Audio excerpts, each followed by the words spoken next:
Good morning, guys. New year, new us, new Community Soldier podcast, man. We're excited to get to season 4, and we got a crazy episode today. I want to introduce our special guest.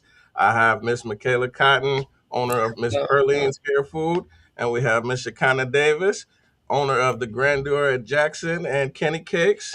Welcome, welcome, ladies. Welcome. thank you for having me. Thank you for having me. Man, it's a new year. We're just gonna have a basic conversation, man, and we're gonna just talk, uh, try to encourage people maybe that are interested in starting a business, that just don't know what to do. We want to reflect on our journeys as business owners. So I'd like to talk about a little bit of that. Let's just make it fun and give the people something to see today. But first off, Michaela, can you introduce yourself to the people and tell us about yourself and a little bit about your business? My name is Mikeala, and I'm from Jackson, Michigan. I was born and raised there. I moved to Louisville, Kentucky about 5 years ago, and I started my business right before I moved, maybe about 2 months before I moved. Nice.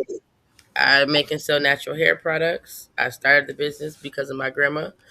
I thought about around the time I was working, but I'm like, dang, it's not enough money. So I was Mm-hmm. like, maybe a side hustle. And I thought about the last conversation me and my grandma had before she left, and it was about growing hair. And she passed away from cancer. Her hair was like between 14 to 12 inches, and of course she lost it all to chemo. So pe- I really pretty much made it like for cancer patients. If you're a cancer survivor, you can get your hair back and when at a point when my hair was really damaged and brittle, I messed it up from dyeing it so much and bleaching it, perming, bad chemicals that my hair really didn't need. And I asked my grandma, when I was younger, way before she got cancer, I said, Granny, how do I get my hair back? She was very blunt. She said, she told me to stop wearing sew-ins. She said, just wear braids, use olive oil and coconut oil. So I made my own oil for years from her. And then I ended up I thought about it. I said, well, I already make my own oil. And then I started off with oil. And then the more people start asking, like, can you add this? If 5 people ask me to add conditioner, then I add conditioner. If 5 people ask me to add the Tangler spray, I'll add it. And then once I see it sold out, I'm going to keep on doing it. Nice, So that's nice. how I started it. Now that's how I ended up from one product to 8 products. Oh, that's amazing. That's amazing, y'all. Shout out to that. Shakana, same thing. How did you get started? And tell us a little bit about yourself. Okay. I got started back.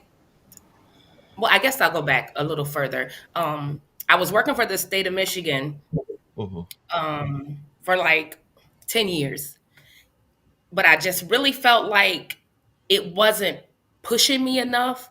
I really was just going to work, going home, going to work, going home, and it was no excitement. It was nothing. I had my daughter back in 2009. And after that, I started baking at home, just like for friends and family, for my church. And we got a really, really good response from the baked goods, And everybody's like, oh my gosh, can I buy a cake? Can I buy a cake? Can I buy a cake? And I'm like, well, I really don't sell cakes, but sure. So I started selling the cakes right out of my home under, cottage law. And then back in 2019, it was just like, you know what? If you don't give yourself a shot, if you don't bet on you at least once, you'll never know what you could have done. So I just decided like one day I'm going to quit this job and I'm going to bet on myself. And it just so happens right when I made that decision, um, Robert Wilkie and Yvette Wilkie presented me with an offer to have my own storefront because they were moving to another location. So it was like now or never. So I took that opportunity back in 2000, June of 2019. We had our grand opening for Kennikakes back on Lansing Ave. And the response from the community was just amazing, like really overwhelming. So we started there, and then December of 2019 comes, and it's like, COVID.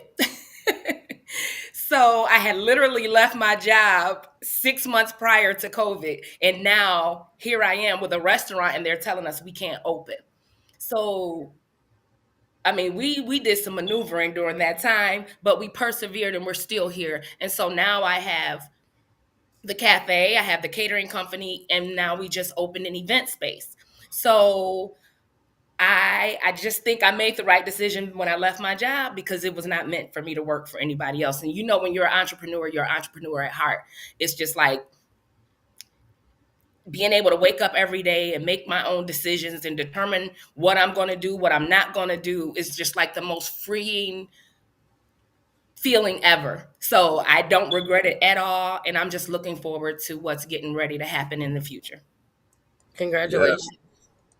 Thank you. You're welcome. Same to you. Thank you. Mr. Thomas, how you doing, brother? Welcome. Hey, good. Sorry, I had a little trouble figuring Hi, out Thomas. how to get on here, so I got my laptop out at work. So here we go. So no worries, no worries. We're pressure free over here. Can you introduce yourself to the people? This is not your first time being on the Community Soldier podcast, but for those that may have missed that episode, can you introduce yourself and tell us about your business? Yeah, my name's Tom Rooney. Been a local entrepreneur in Jackson, doing lots of different things since I was about 20. But I was raised in a household of entrepreneurs. My mother was a florist and an event person. My uncle was a caterer, and my father was a sewer cleaner. So I know they don't all go together. It sounds kind of weird, but growing up, I got a chance to do all three. Learn to cook, do dishes in the back, put weddings together, and also work doing drain cleaning, which also moved me into what I am doing now, which is renovations. Years ago, took over my dad's business when I was 20. He passed away due to his own partying, which happens. You know, he's a kid of the 50s, 70s, graduate. Um, and so I jumped into sewer cleaning. And you know what? Hold on, I gotta plug my phone in. My computer in. Hold on here. Sorry. Yep, no worries, brother. No worries. I love All right. how you guys all hit a lot of the key questions I got coming up too, man. I love it, man. You So guys jumped into drain cleaning right away. What I noticed was that people needed repairs done. When something floods, somebody's got to fix it, and I was giving all that money away, all that work away, and I was like, why am I doing this? So I jumped into renovations, um, and I soon realized I sold the sewer business. There's a key spot for me in this town, which is that $100 repair to $10,000 repair. Large contractors don't show up for little stuff.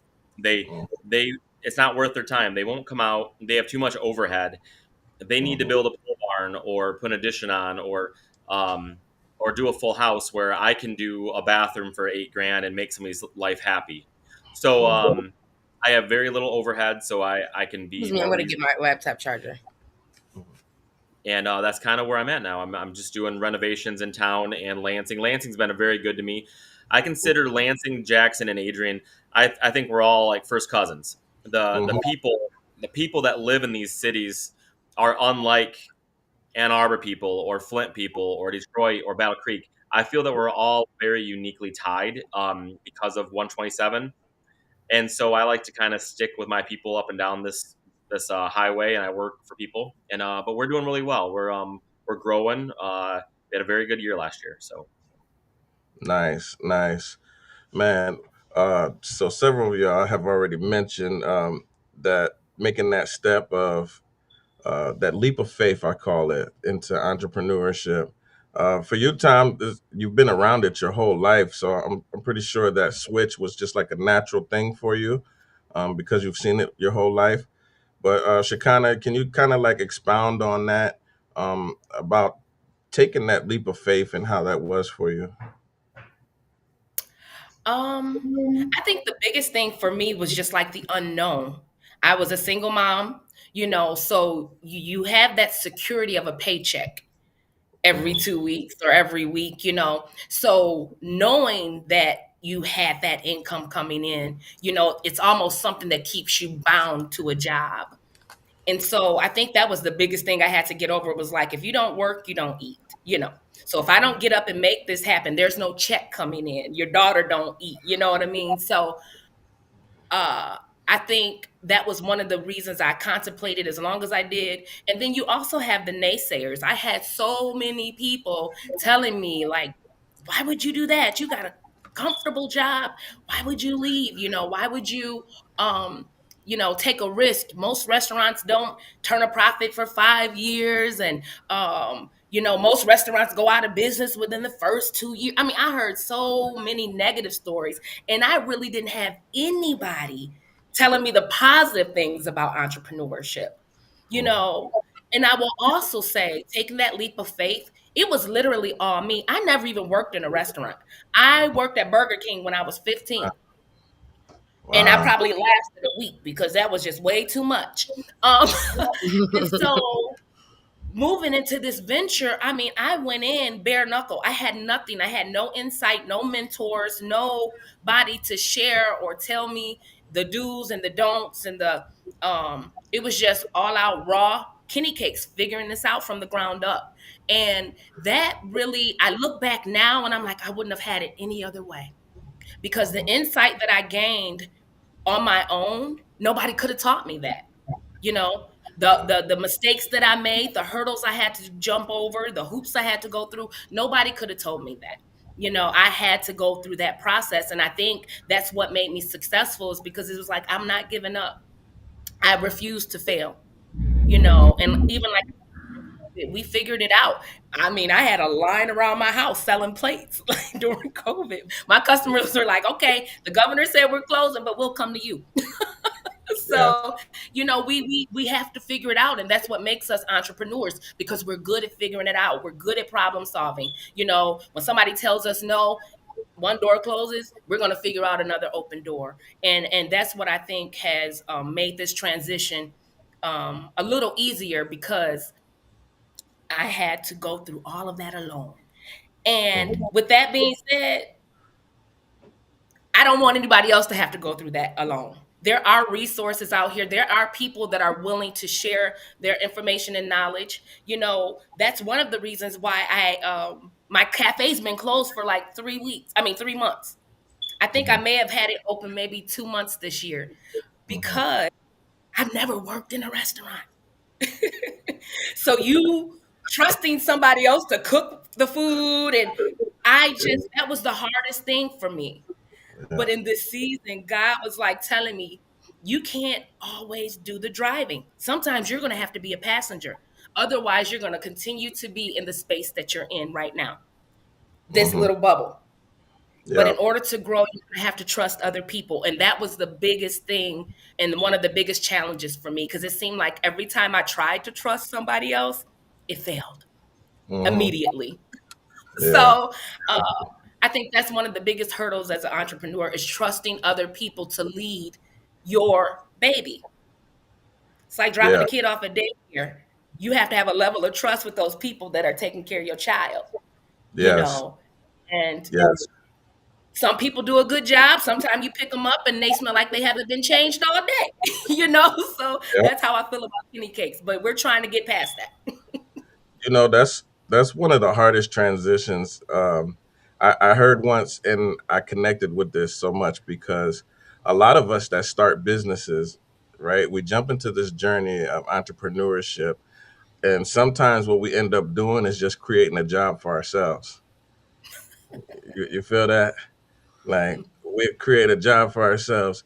And the reason why it's a job for ourselves, because we can't replicate it and teach someone else to do what we do, right? Mhm. Um, so I think maybe Thomas maybe would have the most experience on this. And how do you make that transition sometimes when you're the lead point person, and you have to now scale this out to where you can hire other people to do what you do. Uh oh, you muted. I think you're muted. Yeah, thank you. So I will say I don't work in the field at all anymore. I don't have to demo, fix, do anything anymore. I'm very fortunate that I have to do the business part. I find the customers, make sure materials are there, collect the money, to pay the payroll, to make sure it's done. But you also are fully responsible. You carry the insurance, you carry the weight if somebody messes up on you. But the thing is, as you were saying there, you can't grow if you're doing everything yourself. Though the problem is you can only do so much yourself. Even 80 hours a week, you can only do so much. So you're stuck at that income that you can bring in. Yep. Uh, Once you take that leap and find people, and a lot of times you don't have to train them. You find somebody that already has the training, and you just pay them better than somebody else, and then um, they can represent you and do the work for you. And so my mornings usually are, make sure they start the job, make sure they have the materials they need. And then the second part of my day, I'm looking for new work, new opportunities. But the problem as a business owner, a lot of people will go into business thinking it's going to come to them. It doesn't come to you. You have to constantly be fighting and finding work. And so you are working still full time. You're just doing it differently. You're not in the kitchen anymore. When I had like the brass grill, I wasn't in there cooking all day anymore. I was finding catering jobs. With this company, I'm meeting people, going to events. But yeah, I mean, you ask, how do you trust people? You have to just take that same leap you made for yourself. You're taking a leap of faith in somebody else to make sure that they're gonna to represent you well. And if they don't make excuses for them. The worst thing you can do is Mhm. get a complaint from a customer and then believe your worker, they're probably lying, and then discount the customer's concerns. Mhm. You have to be able to judge both sides. So that's all I can say. But Yeah. That's a very critical and very hard thing to do, especially when you don't have that. Maybe you don't have that experience with management or leading people. We don't want to hurt people's feelings and things like that. But at the end of the day, as business owners, we're entrusting them with our baby, right? And we want to make sure that they represent us in the best possible way. So I see a lot of business owners struggling with that, trying to find people to help them and find decent, reliable people. the one thing I have to say is this: you always got to make sure that they know you're watching them, because people will try to rip you off as fast as they can help you. So, Mm, so you constantly make sure they know that. And I know it sounds like the tattletale thing, but your mhm, coworkers are watching you, and I'm watching you. So when you're messing up, I'm hearing about it. I'll hear it 5 ways, different angles, mhm, plus out of my one employee's mouth. So they have to know that you're constantly watching, and you're calling them out on, all right, I gave you $50 for gas, why is that truck only have a quarter tank, it should have half a tank? Because they're stealing $20 and buying cigarettes or pop. And mhm, so like you have to let them know, I'm watching you, I know what $50 should do. And then they'll stop doing it, because they will take every little chance they can to steal. And that's mhm, that's just how people are. Customers are the same way. They will take advantage as far as they can. They'll, as soon as I leave a job, they'll tell my workers, well, your boss said you'll fix this too. It was never part of the job, because they want to get extras. So you just got to be mhm. always watching. So Watching. Yeah. It's terrible that people are like that, but it's very true. And if you're not diligent as a business owner, people can run you down. I've seen it happen many times where other people have ran down a good restaurant or a good business because of the people that they choose to represent them. Um, Mikeala, I wanted to ask you, with you being a young entrepreneur, right? What is your favorite thing about being an entrepreneur, having your own business? What is your favorite part about it? I can make money in my sleep. I make Hey, money in my sleep. And also that people be thanking me for like growing their hair. I feel good, like I have a purpose. They thank me so much for doing what I do. Just the appreciation from them, like the appreciation I get from making products is the favorite part. yes. And then making money in my sleep. I guess that's the good part when you have a business The that has a. appreciation, just the appreciation, because some people say you changed my life. I use this product and that product and never got my hair to grow, or their hair was just never able to grow, or they had alopecia, psoriasis at the scalp, a lot of things that I had no knowledge of, too much knowledge of. So Yeah. just that, knowing that, like, dang, my products was able to cure this, and I was able to do this for them, and they used all this. Just knowing that makes me feel appreciated. That's what's up. That's what's up. Now I want to help some people that are out there, maybe watching and maybe thinking about starting a business. Right. I get a lot of questions all the time in my inbox, and I figure I'd ask you guys some of them. So one of the main questions is, how do you figure out what it is that you want to do when you're first starting a business, whether it be taking a skill or a trade that you have? How do you really lock in to decide if the business is worth going after? If is it worth opening this type of business? What is it that you do to figure those things out? Shakanna, you want to start first? Yeah, and I can only speak for me, but I followed my gifts. You know, I realized the things that I was good at, and so I kept it in that field. You know, I didn't go to school. I'm not a college graduate, you know. So basically my natural talents is what led me to do what I do. I'm good with people. I love people. I love community, you know. And so who doesn't like breaking bread with people that they care about? So it was kind of a no-brainer for me. Mhm. Because I really feel like Kennikakes is more than just like a restaurant. It's more than a cafe. My followers and my customers are like die hard.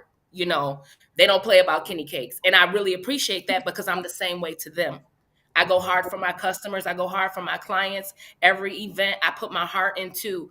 So I would say just to follow your heart, follow the things that you are normally gifted at, you know, whatever that it may be. If you're good at speaking, maybe a motivational speaker, you know. If you're good at cleaning, open up a housekeeping business. If you're OCD, I swear OCD people are like the best. Like everybody should have a housekeeping business when you're OCD because it's natural. It comes natural to you. You can just see what needs to be done. So I think that's a big part of it, is just trusting what you already have inside of you.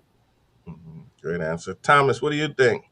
Okay, so this is something I think about often, and I tell people. Uh, Now you've been very successful, Mrs. Davis, doing your own thing from the start, which is hard. You did something that's very rare. I would never start a business in food straight out the gate like you did. So kudos to you for doing it, okay? Because that's so tough. Um, when I bought the brass rail, I bought it because it was an existing product. Customer base has been there for 80 years. Even though not many people on the south side even know it's there, it's there. know, Yeah. it's funny. No, I know I grew up on Avondale, and right by Tate's. I was literally 10 doors down from Tate's Takeout. I grew up with White's Chicken Little on Prospect and the Brass Rail. It's all we had for food, and McDonald's. Yeah. So, um, so I went to the Brass Rail all the time growing up, um, and I knew of it. I knew the customer base. I knew the owner. I knew all the people there because they all went to high school with my dad. They're all Parkside grads back in the '70s and '80s, and they all grew up on the South Side. When people say South Side, South Side ranges. It's not just the MLK Center. It's the Yeah. entire South Side, and so Yeah. people say, South Side's black. No, it's multiracial. There's Mexicans, black, and white. We are diverse. I still live 2 blocks from the Brass Rail. It's a big area. So when I say it's an existing business, I knew it. I knew the people. So when I bought it, I knew I was going to be successful because it was existing. Okay, so starting a business like you did, kudos. Like I said, I would never do it. It's so hard. So I would say if you can find a brick and mortar that's already open and going, Mhm. that's what you want to do. You want to buy something if it's your first business that has an operating system, that has the health department been there, it's been approved. You have a working order of something. Okay. Now, if you have something that's working, you can always tweak it to make it yours, which is what you do. Um, but the problem is, a lot of people will start out something thinking it's a good idea, but it really isn't. It's their idea. They think it's good, but it's really not. And then they don't get any customers, and they go, "Well, I just wasted 100 grand in my life. What did I do?" And so they never switch up. Okay, so if you have a product that's good, it might be good, but you don't have a customer base. What are you going to do? So maybe find a business that's already going, buy into that instead of wasting your money. If you spend 100 grand out the gate and you don't do anything, you waste your money. So maybe buy something that's existing and then introduce your product to that business. So at least you have a paycheck.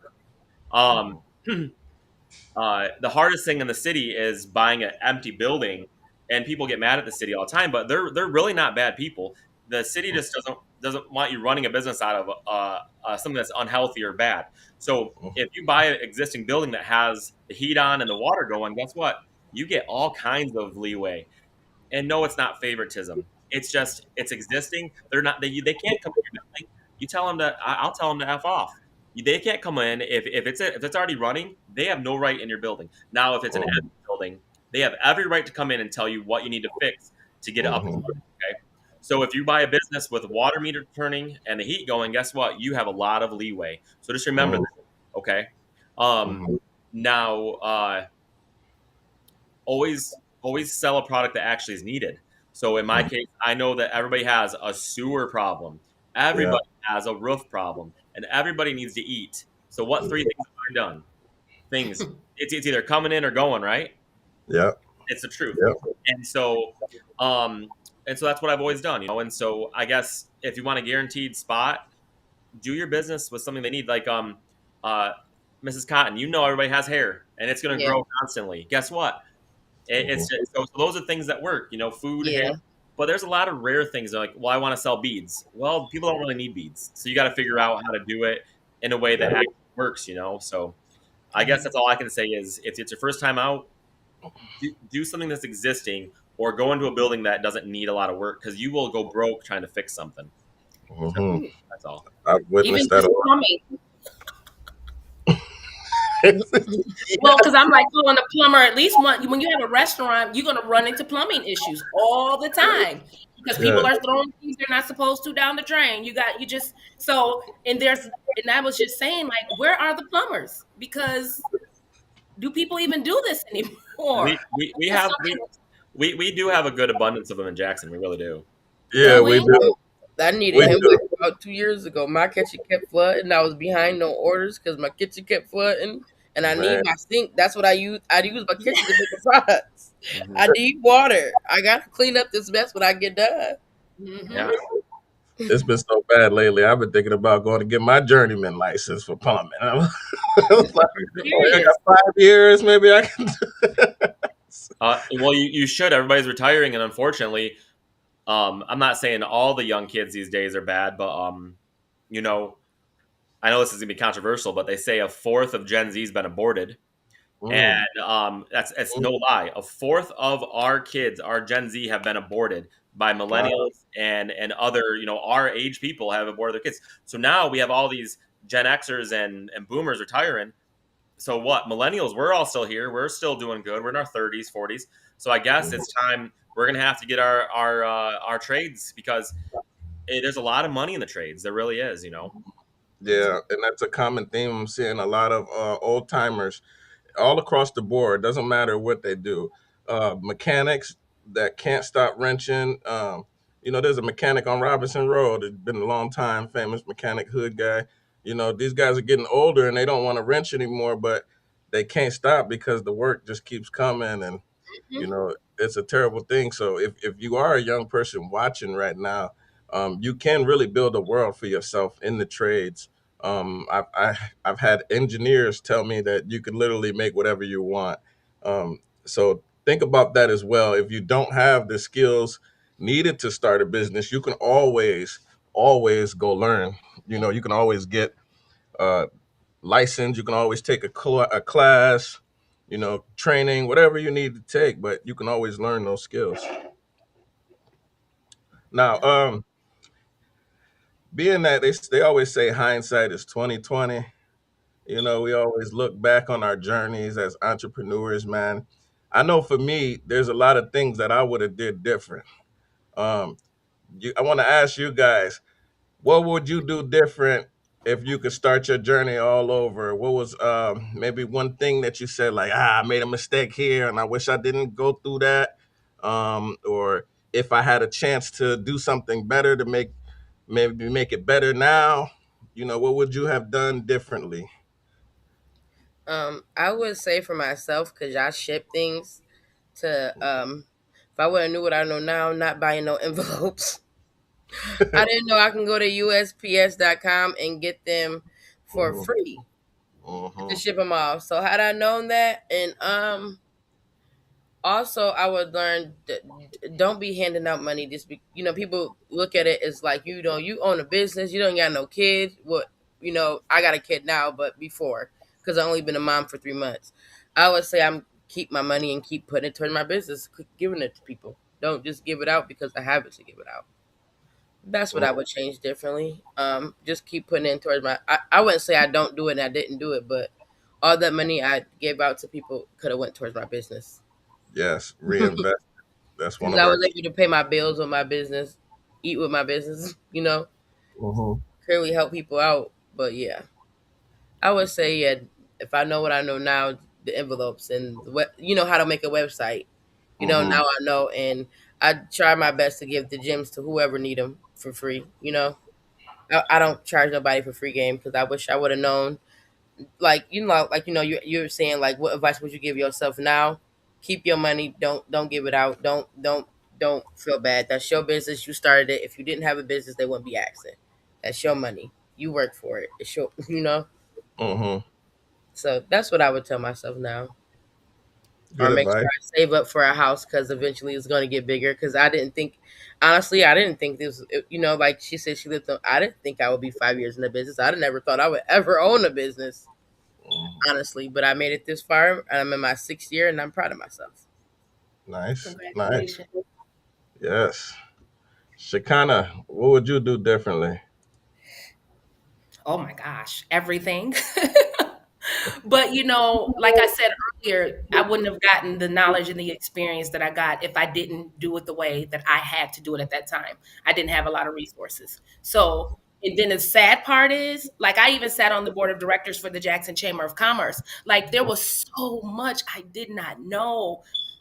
I didn't even know, like, to be honest, not to really sound ignorant, but I didn't even know, like, how much money people made that worked for themselves. It was just so much I did not know. I didn't know. But Mhm. what I would have done differently, I think I would have built a team first before I stepped out. Because I think I put myself and my body through unnecessary stress, trauma, Yeah. physically, mentally, because literally everything was on my lap. Mm. So if I would have known what I know now, I definitely would have sought out a team to take on this venture with me versus doing it by myself. Yeah. Because That makes even sense. like, Thomas said, most people go into entrepreneurship, not most, some people, to have freedom, to have time with family, to have, that's what you think you're not giving away that 40 hours a week, but you don't really get that, not when you're doing it all by yourself. Yeah. Um, so what I was looking for, which was more freedom, more time to have with my daughter, to make sure I'm not missing soccer and volleyball games and all of that, it was like, woo, I had to put myself through the ringer. But if I had somebody else I could have left in position, to do the things that I was doing, it would have just made my life so much easier. So I definitely would have had a team in place, or at least a couple of people that I could have depended on, especially in the beginning. Hmm. Now, Mr. Thomas, you were crazy successful with taking over your father's ventures. But is there anything that you might have done differently if you can go back with all your knowledge now? So there's a big misunderstanding of taking over a family business and working the family business. So um the benefit I had was the Rooney name. Um, we're 5 generations, been on the South Side, Lincoln Court back in the 50s when it was a different Lincoln Court, guys. Like like the South Side was an Irish Catholic neighborhood. Mm. Okay, the whole South Side, every neighborhood, Milwaukee, Chittock, Rockwell. It was a lot different faces back then. Um, we stayed over here, moved a little further south. My dad grew up on Overhill, then I grew up on Avondale. No, actually, sorry, Norwood for him, which is over by the cemetery. But the biggest thing is our name was at least remembered. So what I benefited was the years of people knowing of us for helping and working. And then we were also all JPS kids, so it always helps to have that. People remember us from school. So I would say I benefited from the knowledge that we knew what we were doing. But if my dad's business wasn't just collecting money, and that's the people don't get that. If I didn't show up and clean the sewer or fix your sink, I didn't get paid. Okay, so I was answering the calls, and I put a lot of sweat equity into in my 20s, showing up when nobody else would show up, always answer my phone, which hurt me. But luckily, I didn't have any kids till I was 29. Um, so I would say you can't like you said, Sarah, you cannot expect you think you're going to save those hours, but you can't. You're going to work 80 instead of 40 now. Being a business owner, you're going to work 80, if not 60, 70, 100 hours. Because if you want to be successful, you have to be the one answering the phone. Okay. Um, Mhm. but the biggest thing I can say is finding employees is you have to get one that works, and then you get a second, and then a third. But you build with them. So the same people I have now that work for me have been with me for 15 years, 16 years, 10 years, 12 years, and they can rely on me for a paycheck, so they're faithful. Okay. Um, Now, advice you're kind of asking. Well, you're asking basically what benefits I had going into this without having to start from scratch. Is that what you're asking, kind of? Or no, basically, like if you could, if there's some magical world where you can go back in time, having all the knowledge that you have now, is there anything that you would have done differently? Yeah. Yeah. I I was afraid to venture into certain harder parts of my business because I didn't know it well enough, and so I gave a lot of money away. Not as much as Mrs. Cotton said, where she said people were just around, and so she had the money, she gave it away. I mean, I mean, I, I've had people like that in my life that were trying to take from me, but it was more or less like, all right, I have to dig a sewer. Well, here, call this guy instead. But Mm, I found that once I started doing the repairs myself, there was a lot more money. I gave away years of business because I was Mhm. afraid to take that leap, to grow into fixing things instead of just snaking them. I also wouldn't have sold my sewer business. I sold it because I was overwhelmed with the bar, but Mhm. it's a lucrative business, and they still have the name. It's still running around town, Rooney's. I wish I wouldn't have sold it because I had built it up and done a lot of work. Um, I probably wouldn't have bought a restaurant. Mhm. I would tell people all day long, don't Mhm. buy a restaurant. Yes, it's hard. It's It very hard. it completely drove all my savings down. All the work I did in my 20s to be what I consider myself, I was doing pretty good. When I was 29, I had my son, sold the business, and then I wasted all that money trying to keep a uh, something afloat in the COVID era, So now I'm kind of starting over. Luckily, I'm healthy in my 30s, but I would say if you have something good, don't give that up, and that's what I did. So I wish I wouldn't have did that. Yeah, yeah, that's crucial. But like they say, hindsight is 2020, and during the time, we feel this is the best move. I've been that way several times. I've given up some lucrative business by being scared, like you said. mm, That's probably one of the biggest things that we face as entrepreneurs is our own minds, right? Because it's a very hard thing to do. One mistake can crash your business. One right move can make you successful. So I like to spend time reflecting on those parts of our journey because it helps us to continue to evolve and it'll help other people. Someone had a question. I think you pretty much answered it, Thomas. She says, would it be better to start a cooking business and work from home or renting/buying a building? What do you think, Shakanna? um, yeah, that one's tough. It just depends on your goals, how big you want to go because you can only do so much from home. And then you're going to also run into issues with the health department eventually as your name starts getting out there and you're selling plates or you're doing whatever, you got to make sure that you're covered, like insurance, you got to make sure that, that you're covered. You're going to be limited. I don't care how much you make in your home, but you're always going to have those limitations. Mhm. Um, If you're a baker or something, I guess you could just start out of your home and build up your clientele. But me, right now, if I were looking to jump into business or I felt like I had a gift in cooking, I would definitely probably align myself with somebody that's already doing it and maybe do a joint kitchen venture to see how that goes before I just stepped out there and got my own building or kitchen. Because if you don't have that clientele initially, sometimes you're setting yourself up to fail. Yeah. Me myself, I would definitely not run out and buy a building, especially in this climate. And don't get me wrong, everybody is not hurting. Everybody's not broke. There's a lot of people making really good money right now because I mean, people are always going to eat. People are always going to need hair products. People are always going to need plumbers. There's people that are doing really well. But if you're just starting out right now, especially in the food business, because it's such a saturated environment right now as well, everybody watches a TikTok and think they can be a chef. So I would definitely tread lightly into getting a building. Hmm.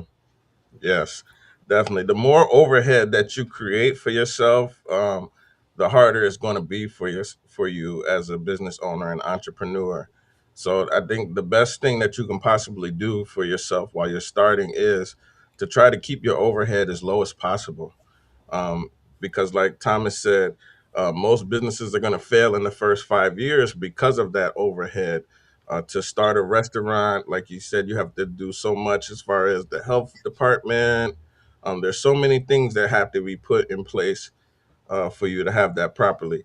Um, they have some things like they have some kitchens, right, that people can rent now. Like I think. incubator kitchens.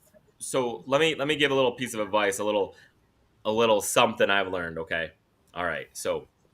Um, so I still do catering, Mhm. um, even though I got rid of the bar, but I do it on a limited basis. But let me tell you, there's a billion, not billion, there's a dozen bars in this town that have decent kitchens that are not used to their fullest, and churches Mhm. and Legion halls, and they want a couple side dollars. Okay, so if their health department is certified and you're just starting out in a business and you have a good product, but you're not doing it full time, if you I can always point you somewhere, but find a local bar. And I know a lot, like I said, a lot of people don't even know what Brass Rail existed. You probably don't know half the bars in Jackson that exist because you're not a drinker or you don't Mhm. go in there. But they have nice kitchens that are usable, and the owners of these places will love to let you work out of their health department certified kitchen for $100 or $2. Mhm. If you're doing a catering job for $2,000 and you give them $150, what does it matter to you? And you get a place to cook out. Okay, if you want to do Sunday plates, find a kitchen to work out of. Give them a little piece of it. They don't care about a lot. They just want something. I do. I use the American Legion on Lansing Ave when I'm cooking big meals. Like when like the Legion calls me and they want 150 people fed. I just use their kitchen, and I just, Mhm. you just gotta clean up when you're done and keep that relationship healthy. Um, but and then a couple little things. Stay away from credit cards. I know people think, well, I need credit cards. I have no credit card debt. Stay only spend what you have. Don't use credit cards. If you need a quick dollar, use, and then people don't know this. Do you know how I bought all my businesses? I use my vehicles as collateral and get short-term loans from the credit union. So I always keep extra vehicles around and a boat. I don't use them all the time. But once you have a vehicle paid off and it's Mhm. worth 5 grand or 6 grand on the books, and you might not drive it all the time, but it's not hurting anything to be in your driveway. Um, Use those vehicles to get a quick collateral payment from the bank, get a 5 or 6% loan, and use that money to turn in what you need to and then pay it back. So just remember that you can always go to the credit union and use your vehicles as collateral, and a boat especially. Um, Never sign up for credit card relief firms. That's too good to be true. They will Mhm. your credit and you will never come back. You might. It'll take 10 years though. So little things like that, just try your best, because even if you think that credit card's worth it to put a kitchen in for 20 grand, no, you just shot yourself in the foot. Now you're paying on interest for 10 years and you'll never come back from it. So Yeah. just take it slow or use other people's money. There's a so like Sarah said, there's a lot of money. I mean, there's there's millions in this town. I know people don't know everybody that has it, but there Mhm. are millions of dollars in this town. It's everywhere. People have so much money in Jackson, they don't even know what to do with it. And so find somebody that trusts you. That could be at church, it could be at a social club. Find an investor, use their money and not yours. Mhm. Because guess what? You'll go broke. So that's all I can say. And get a good payback loan, So Yeah. And that's one thing I just want to add to that you said that, Tom, because so many people, when they found out, like, nope, we don't run off credit, we don't run off loans. This has been all Kennikakes running off of Kennikakes, and they were like, you don't use your own money. You have to get a business line of credit and use their no, no, I no. don't Because if even I know how to do decide that. I want to walk away from They're like, this, you don't get a loan. I'll be like, no, I use my own money. Like, Mhm. mhm. yeah, I don't if I decide tomorrow that I'm tired and I want to move on, I don't want anything that was attached to Kenny Cakes to be giving me nightmares for the next 10, 20 years. When we're done, we're done. And or we sell the business or whatever. But yeah, definitely don't go into debt trying to open a restaurant. No. Yeah. I read a book by Damon John. That was the guy who's on Shark Tank, the owner of Fubu, the creator of Hmm. Fubu. And he wrote a book called The Power of Broke. And it's a very interesting book if you guys get a chance to read it. But in that book, he talks about how there is a lot of power and leverage to be had by being broke and starting a business. Being an entrepreneur who is broke, starting a business, I can speak on that because I came home from prison. And when you come home from prison, you have nothing but two sticks to rub together, right? So every time that I made an investment, I had to make sure that my investment would pan out. In fact, a lot of time I learned to double my money by making certified investments that I knew were safe, right? And that's one of the things that he speaks about in that book is when you're broke, you don't have that access to credit, right? When you're broke and you come from generational poverty, you might have ruined your personal credit, so there's no even option for you to get business credit. So when you're in that position, you pretty much have to bootstrap everything yourself, and there is a power in that because you're not creating debt. There's a power in that because you're not creating debt. When I have to work for that $20,000 stove, I'm going to figure out a way to purchase it. Like Thomas said, I might have to leverage someone else's money. I might have to do a lot of different creative things, but what I'm not going to do is create debt for myself, which is going to hurt me when I'm trying to make money and secure money for your business.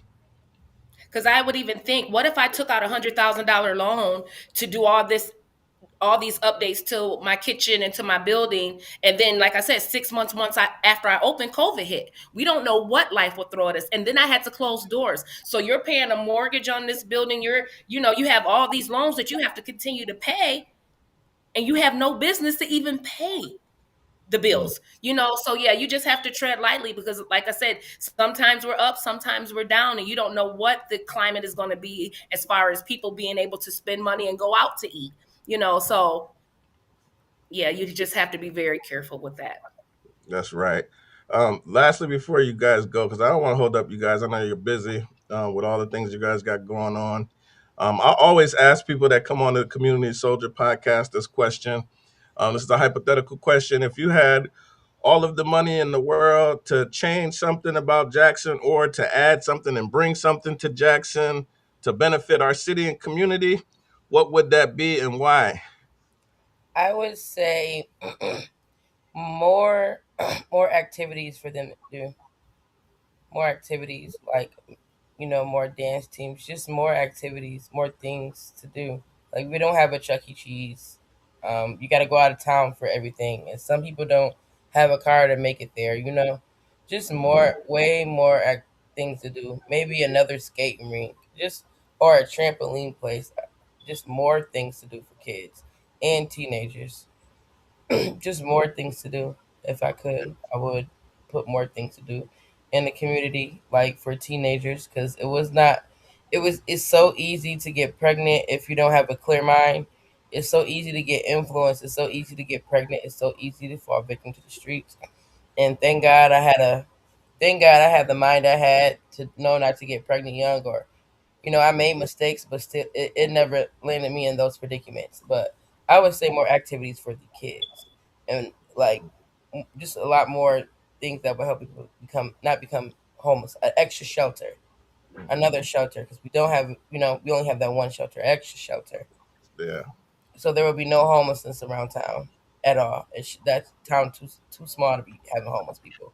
But another shelter and more activities for the kids. Okay. Sorry, go ahead. Okay. Shakanna. Yeah, she kind of touched on what I was thinking, but and it's something that I'm thinking about and contemplating even now, but that's more mentorship. Like I said, when I was starting out in this business, I had no one to talk to, no resources. I created those resources once I put myself in certain environments. But when you're coming from where I came from, we didn't even know that those environments existed. But I think more mentorship, um, and I think that we really should start reaching back to like our junior high uh, age group of children and teenagers. I think that we need to have mentors like myself, like Mikeala, like Thomas, that take some of these people under our wing and kind of push them into a path of success, because there's so many kids out here that are starting clothing design groups, or they're doing lashes, they're doing nails, but they just need somebody to kind of help guide them in the right direction. So I'm thinking like a mentorship program where we're working that's specifically geared towards teenagers and people coming out of high school, letting them know that there are other options versus going to college and creating a debt that you may never pay off, or Exactly, working, because getting a that's the degree in same a as field you'll never work in. Not taking away anything from college, because there's people that are really successful that went to college, but that's not your only option. You have people like Thomas that is a plumber, trades. So I just really think we talk about it, but we really are not in the street, getting these children and pulling them out of the streets and showing them that there's another way.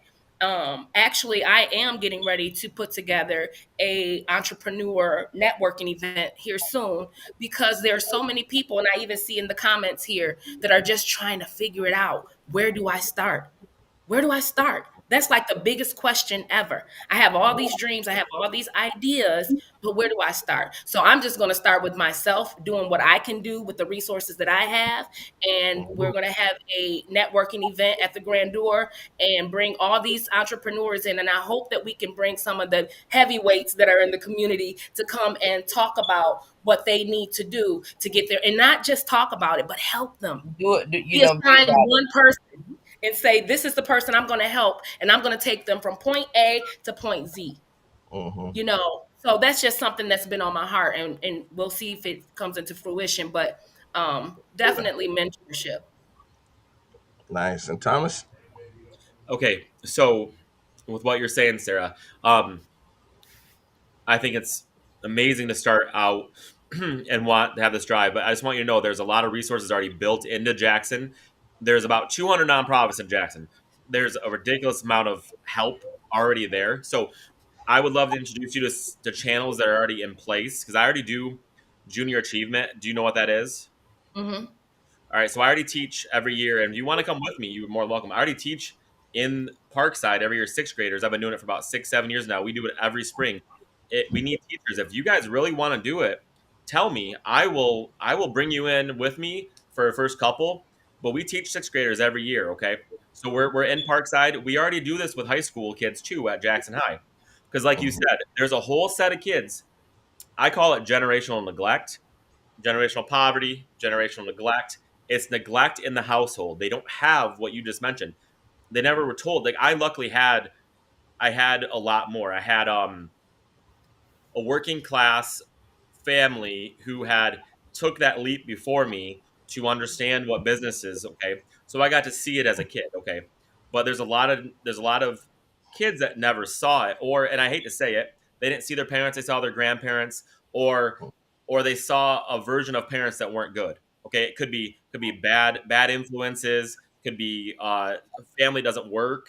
Generational poverty, generational neglect, generational whatever you want to call it, it's there. Okay, so if you want to come along and just see some of the stuff I do, you're more than welcome to come along.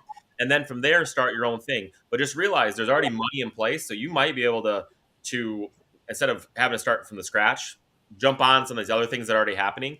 Um, as far as uh, as far as what you said, Mrs. Cotton, about a another shelter, um, I strongly agree with you that there are people that are homeless, but there are a lot that I know of that don't want to have a place to live. They've been given opportunities, whether it's work, uh, a dry household, a clean shower. Unfortunately, mental health is a big issue, and they just can't get Yeah, past. some of them are mental health. I understand that part. They can't get past themselves, and that's And so, unfortunate. So, like um, you just said, Thomas, that you do the junior achievement and you've been doing this for 6 years. I've never heard of it. So that's my issue. Like there yep, are programs in place, yep, but when you're not in the know, you can't utilize them. You don't benefit from them. And a lot of people that are in poverty or they're not benefiting from these programs because I they would, don't know. So maybe building a network where we have this information that's accessible to the people, because if it's not accessible, we don't know. I don't know. I don't know anything what's going on in this community for young entrepreneurs. You know what I mean? Like, sure. so they're in place, but people don't know. You're right. So Yeah. I put on Facebook almost weekly. If you want to come along, come along. So if you want to come join me sometime, if there's a down season where you're not super busy, like Mhm. I'm sure summer's really busy for you, and I'm sure fall is. But if you have a slow time in February, hit me up. Okay. And most things I do are during the day between 8 and 5. So I would love to have some extra help and introduce you, because you wouldn't believe the amount of money people are giving away in this town. And so we have a very good community. And people that complain about Jackson, you see me fighting for Jackson all the time online. I'm telling people to quit complaining and quit being. To me, they don't have anything about them besides complaints. So if you ever want to come along, I would love to show you what I've run across. But yeah, I think what we need in town, you both touched on it. I Um, would love to go join you guys one day. It'd be a time when I come visit or something. Hopefully, well, I yeah, live, I'll I have live Justin. in Louisville, Kentucky. I'll have Justin sending my cell phone. Um, but I'll tell you what we need. Unfortunately, teens have ruined every chance been given in town because parents aren't telling their kids to stop misbehaving. So a teen center is tough because kids are always ruining stuff. Um, And as far as extra jumpy houses or other things for kids, I totally agree. I have nothing to do for my 8-year-old most of the time. But the ones that do exist are trying to make it in the Westwood Mall. Like there was an arcade there, a jump house. Nobody's showing up. The community's not giving them business. So they're trying to do something. They're like us. They're trying to do something, but the locals aren't supporting them. So there is a jump house right now at the Westwood Mall. It's like $13, and the kids go for 2 hours. It's pretty awesome. Um, but it's just unfortunate. But our locals The aren't. bounce house is still there. Yeah, yeah. And Okay. and and our local people aren't supporting local people, and so nobody can make it after they run out of their savings. And so unfortunately, I feel for the restaurants downtown. Um, Big Guy Catering started their Luna Lux. I've been there a couple times, but as you know, if the community doesn't support them, they're gonna have a hard time too. It's just the community needs to get up and stop talking and spend money local instead of eating Mhm. at Chick-fil-A every day. Spend it local. That's all we can do. Yes, yes, we have to do more at that. Bringing back that local economy is more than just saying it. Like we have to really support each other, do more to help our dollars stay here in Jackson. Every chance that we can, we have to hire local. Every chance we can, we have to support local, and make sure that we at least, if you can't financially support them, advertise for them, share their stuff. We have to be more of a community that helps others. Instead of making it a competition. I think that's the one downfall of the corporate capitalism, that it really did away with a lot of the local small businesses and the tight knit communities that you used to have amongst small business owners. We need to bring that stuff back. But you guys hit on a lot of key things, man, a lot of good things, man. And some of that is for conversation for another day. We need to have these conversations, man. And I look forward to it. But I appreciate you guys for tapping in. I want to make sure that people don't go nowhere because we still got an interview with Carey Whitaker. So I just want to say thank you guys for coming on, man. I appreciate y'all time, man. and wish the best of luck for everybody. And if y'all ever need me as a resource, y'all already know how to get in contact with me. All right, thank y'all. Everything Thank is you tuned for up. having me. Today's my last day of my deals. Don't Thank miss you. out. I will no longer be doing deals no more. I'll be in Hey, touch. I got a right. son now. I can't afford it. All right, y'all. Thanks for tapping in. I'm gonna see y'all later. All right, thank you. Thank you. Hey guys, listen, y'all watched the game yesterday. Woo, hoo, hoo, hoo, hoo, hoo. Man, the Lions barely pulled it off, man. Just barely pulled it off, man. We let the Bears come back. It was crazy. It was tight, man. I didn't know what was gonna happen, man, but we pulled it off late with the late game field goal and made it happen, man. So shout out to the Lions, man. At the end of the game, end of the season with a win. Next up, man, we got this interview with Carey Whitaker, man. We gonna let that play real quick.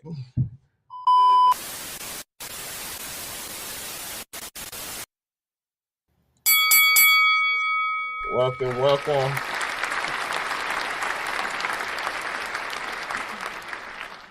We got Carey, aka C Dub, in the house, guys. What's going on? What's going on? What's happening? How y'all doing? Hey, what's going on, girl? Tell us.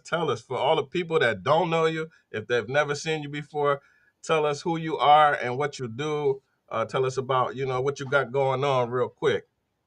I appreciate you for. My name is Carey. They call me C Dub. I am the founder of More Than Pretty Face Live Talk Show.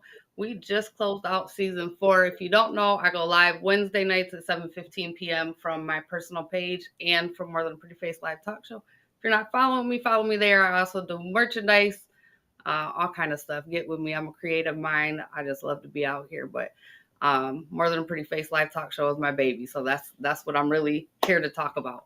Yes, yes, yes. We love it. We love it, man. We're gonna get into this conversation, man. So I want to talk about your journey as an entrepreneur, like, you know, some of the things that you've been through on your walk, starting out, and this leap of faith that you had to take to make this happen to what we have today. Man, so really going back, the irony of how things come 360. The first vendor show I ever really did was at your house on 4th Street, which is really kind of the predecessor to me podcasting because I never intended to really be here. But at that vendor show, I was crafting at that time. I've always been a creative mind. So at that time, I was just using my Cricut, doing, just crafting, really making things, just using my creative mind. And at the time, obviously, it was a hustle. I was trying to make a little bit of money doing it. You know what I'm saying? As a single mom, I was just out here trying to create a grind for myself. But I met some local artists that were performing at your vendor show that day.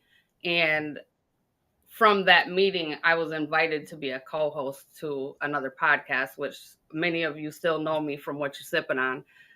So shout out to Tainted Smooth. That's where I started in podcasting, which really was just a one-on-one interview that essentially turned into an invite to be a co-host on his show. So that's what pushed me into the podcasting. But outside of that, I've always been creative. I watched my mom be a crafter growing up.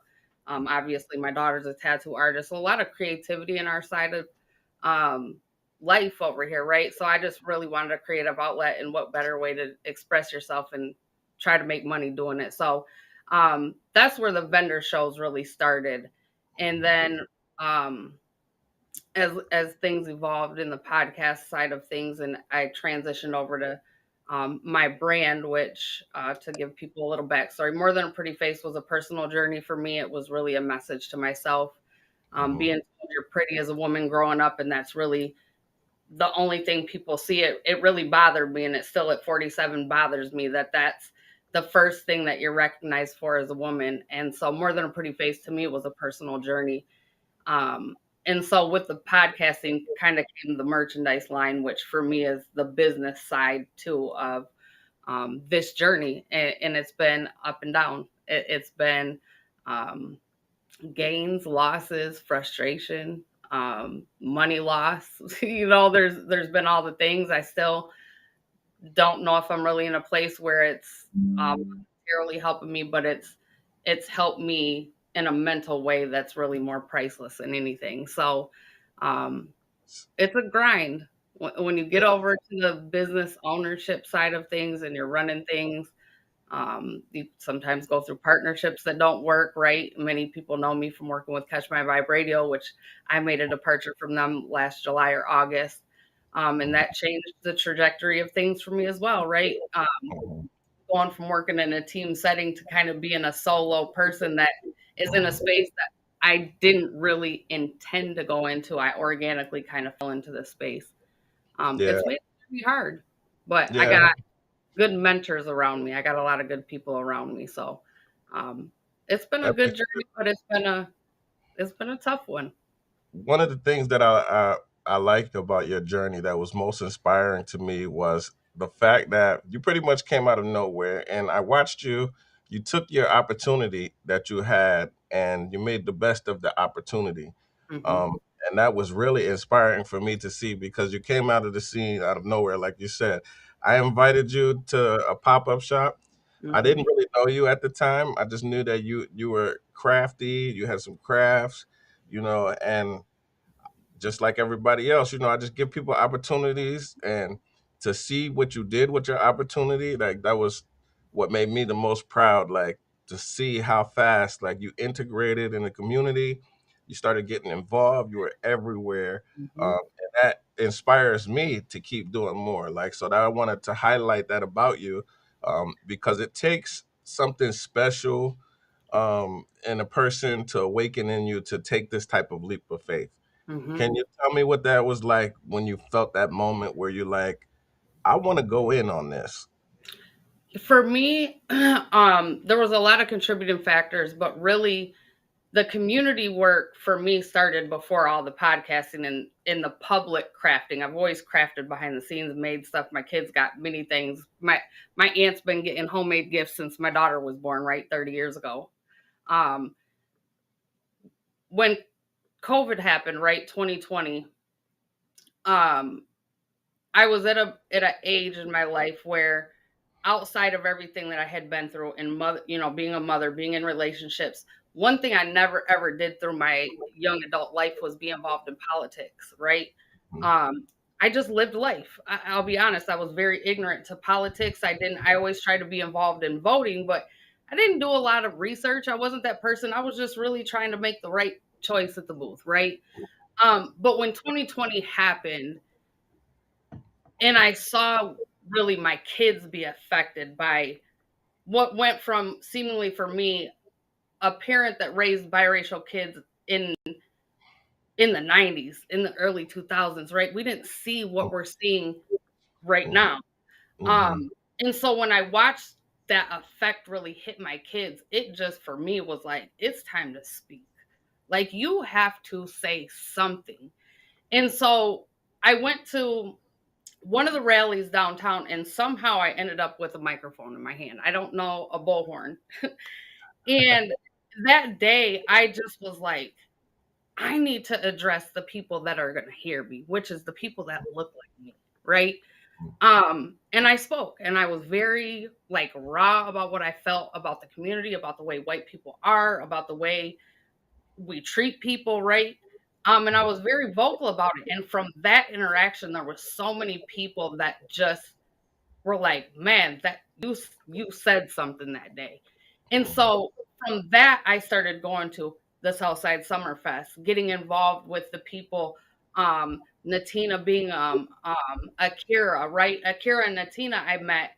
And so getting around people that were doing the work in the community just continued to inspire me to say, you have a message that people are going to hear from you because of who you are, right? Let's talk about it. I got white privilege. I'm not proud of it, but I got it. If I'm Mm-hmm. going to do something, the least I can do is try to utilize my voice in a way that people that may not want to hear from somebody else will willingly open their ear to me. And so that started forming relationships for me in the community to be able to um, be raw and honest about really the things that we don't talk about, right? We don't talk about some of these things. And one of the things that hurt me during that time was understanding that white privilege, right? Mm-hmm. I wake up with something every day that my kids will never ever have an experience. That doesn't make me feel good as their mom. It actually makes me look at the world worse because why was I born into this privilege, right? What makes me better in this world in the sight of people than anybody else? I'm not. I'm just a Yeah. regular person out here trying to figure it out, live life, and hope that my family is safe doing it, right? Um, but once you're involved in the community, you start feeling a sense of I felt embraced at some point by everybody, right? And it was easy to then establish relationships with the people that are really doing the work. The Justin Mm-hmm. Council community, Hakeem, Nicoya and Sara Davis, all these people. Um, there's Miss Selena. Mm-hmm. Being introduced to people like that, it was like, how dare I sit down and do nothing? Yeah. Like, Yeah. how dare I just sit here and do nothing? And so by being able to transfer over to the podcast world and welcome the people of this community to a space that maybe people weren't watching before, maybe people weren't going to hear the voices, right? We have people in this area that don't know who some of you guys are. Mm-hmm. If I can push that out a little further, then that's allowing me to have some sort of purpose while also being creative, allowing me to have my business journey, but also in some sort of way give back. Um, because again, we're all just here trying to figure out how to better our community together. Even if we're all doing it in a different way, we have to find a way to have our voices come together. And so, with More Than a Pretty Face, I think that all kind of correlated with everything that happened from 2020. It was like a snowball effect of me being able to be around people I never experienced, right? I wasn't in the community. I would go to community events, but I wasn't involved. I would go and exist, right? Um, and then you get into vendor spaces and start setting up and being able to really have important conversations with people when they're like, well, what does this mean? What is more than a pretty face? And you get to explain to young women and people that we're more than our image, you guys. We really are more than that. And if we don't stand firm in teaching people to believe in us outside of what we look like, outside of what you see in us, then we're really selling ourselves short, Yes. honestly. I love that messaging because that is something that I actually promote too as well to young men and young women alike too. That we are just more than what we present on the outside, Mhm. right? Mhm. And to have a brand like that, that's amazing because it's a constant reminder, especially to young women, that there is Mhm. something greater for them that they can accomplish. And I know that's very inspirational for your children to say, what do they think about you and this version of you that they see now because they didn't always grow up with this version of you, right? Oh, oh no. This is so the healing that my kids have got to experience really through this journey. They're proud. I mean, I always told my kids, do something you love, find something you love and make money, right? That's the only way to be happy in this world that we exist in. Mm-hmm. Um, but for me, I've never really lived that myself, right? Yeah. I've been a corporate worker. I get up and go. I'm a 9 to 5 girl. I've always had a job. I've always hustled a little on the side, but I've always had a steady job. I've never not worked, right? I don't know what that looks like. My kids, um, found what they love to do and turned it into careers. I got one of the dopest tattoo artists out here, right? My daughter's my nail tech. Shout out to both of them. My youngest daughter's on her new journey, right? But they're proud to see me finally live in a space outside of being Mm-hmm. somebody's partner, right? And doing something I love. Like let's talk about the fact that I love to talk. Like what better to do than to be able to have a voice, but welcome other voices to be able to get their message across. Because I got season 5 lineup is dope. I already got people. Yes. It's dope. It's coming, and I hope to continue to be able to be that voice and that bridge between communities, right? Because let's just be honest, all communities aren't interacting, and we have to bridge the gap.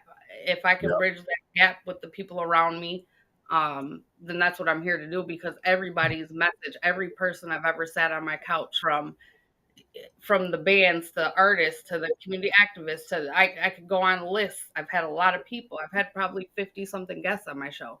Yes. Every story is important, no matter how big or little somebody thinks it is. Everybody's story deserves to be told, and that's an open invite to anybody out here. Like, if you want to talk about it, message me. Let's Yes. talk about it. Definitely. Let's have the conversation, right? Um, so yeah, my kids are proud, and that makes me feel good as a parent. I didn't know, outside of being a mom, I've always wondered what is my purpose, but the reflection over these 5 years, now almost 6 years, like, it's like, okay, maybe I'm walking in my purpose, and just now I'm realizing that that's where the stars have aligned me. Um, so we're in a good place. My kids have watched me go through hell and come back, and this is probably the healthiest they've ever seen me, honestly, in the last 3 to 4 years. Man, I'm just super proud of you, man. I know I haven't really got a chance to really talk to you like this or engage with you in a lot of things that I want to, but I wanted to let you know on here that we're super proud of your journey and super proud of everything that you've been doing. Um, I like, I love the aesthetic and the vibe of your podcast. It's like, it's everything that I'm not. Like, I'm not like everybody just thinks like I'm a big people person, and I'm really not. So Right. like, I've always had this type of podcast style where I always interview my guests in separate locations and things like that. But I've Mhm. always wanted to do the couch setting. You know what I mean? I've always Mhm. wanted to do the in studio thing. And to see you do that each and every week after week after week, and the amount of guests that you have on there, I Mhm. always sit back and I watch with a smile like, man, she's doing it. And it encourages me to keep going. So I want you to know that even though we don't always get the financial rewards, Mhm. we don't always get the public recognition, you know, Mhm. we don't always see the results of what we're doing, right? But Right. just know that it matters because there's somebody watching, and when they're watching, they're looking like, man, she did it, and then that means I can do it too. That's So it's very inspiring, man, and you have to keep going no matter what, because I know, like you said, we go through these ups and downs as Mhm. entrepreneurs. And when you're doing this largely by yourself, Yeah. it can get overwhelming at times, right? Yeah. It But is. just know that the community is behind you. We rock with you, man. We're looking forward to seeing what's next. So let me lead with this question. In the next 5 years, where do you want more than a pretty face to be? What do you envision it to be in the next 5 years? So we'll start with the a little bit shorter term.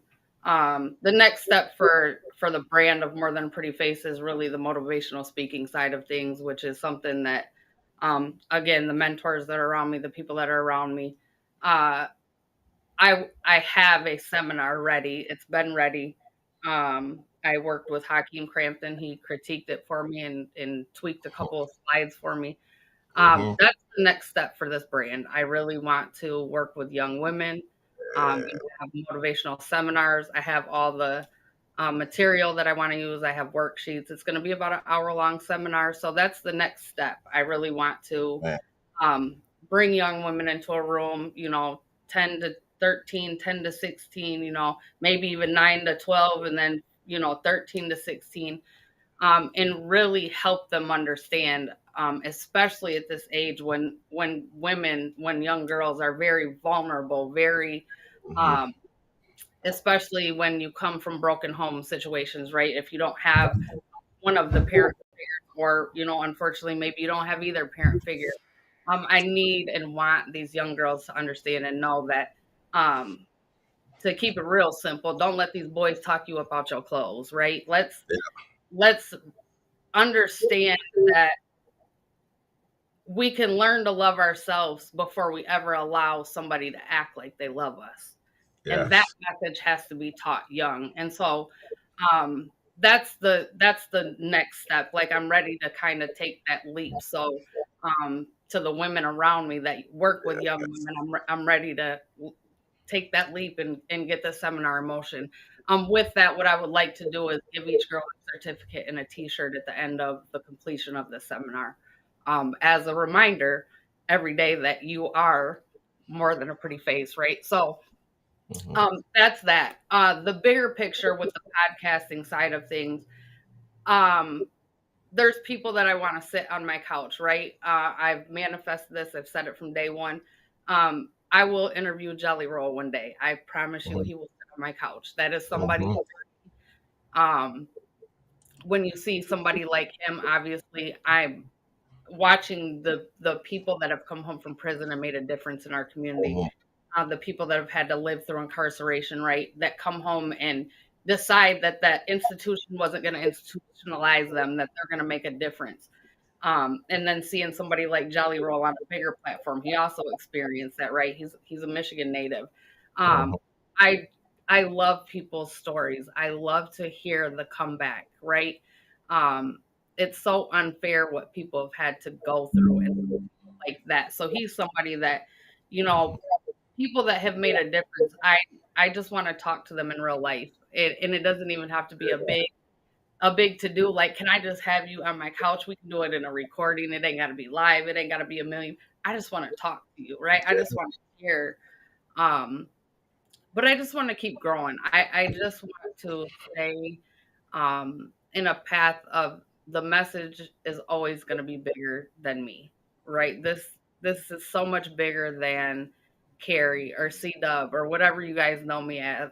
More than a pretty face is something that needs to be put in schools. It needs to be taught to these young women and men. I mean, men go through the same thing, which is why I've tried to lean to the male imaging side of things. I did the more than an image, and it's got the gold brain in it. That's for men. Y'all are more than your image too, right? You're more than what we see. We never know somebody's journey by looking at them, and we fall short of knowing people for who they really are because we stop at what they see. Yes, I just man. want to continue to grow this message, continue to hopefully travel with it, right? I would love to really have this just be as big as it can be, and get to a place where I am truly a full-time entrepreneur and out of the corporate world. That's the goal. Like in 5 years, I hope to take an early retirement from corporate America and really push myself to a level of like the fear is the only thing really holding you back, right? Taking Yeah. those leaps of faith are hard when you know you got bills and you got stuff to take care of. So hopefully I can get to a place of simple living and be Mhm. able to really expand the messaging. Really, the motivational speaking side of things is really, I think, the trajectory of where I see this going. Mhm. Um, that side of things. So I hope to continue Yeah. to educate myself and grow and learn to get in that space. How many hours are you working a week still in corporate? You still full time? 45, Wow. So 40. I know what this is like. I've balanced that for a long time, and I just recently took that leap of faith in August. So I've been on my own since August, and it is very challenging. It is very challenging, but it is also a major step that has to be accomplished if you want, um, to see your vision go right. But I definitely want to help and assist you in any way that I can. I started the nonprofit Jackson Strength Network to Mm-hmm. do some of the things that you're talking about, like to help and assist.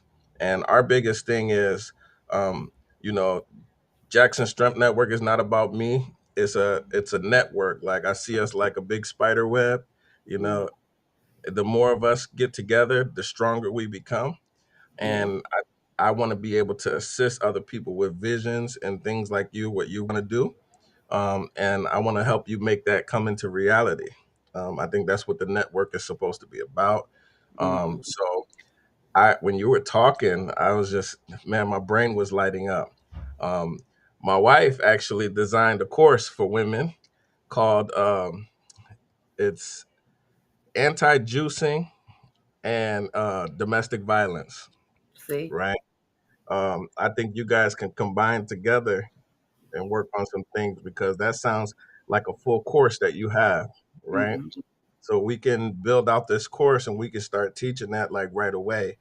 Right. I'm definitely down for that, and I can help you accomplish that because that's as a case manager, that was like one of the major things that I seen, like with our young people and our young women going through these things, Mm-hmm. and it starts with, like you said, this imaging here, Mm-hmm. knowing that I am more than just my body, right? Yeah. Or what someone wants to use my body for, Mm-hmm. right? Because like you said, this is a message that has it's universal, Yeah. right?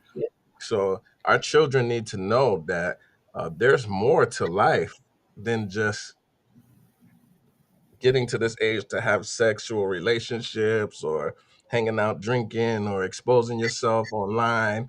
You know, Mm-hmm. there's more to life than that, and that you're more Mm-hmm. valuable to this life than just those things, right? Mm-hmm. So that's a beautiful thing, and I think that you know, this is gonna be really big for the community, man. I got some people I'm gonna plug you with, man.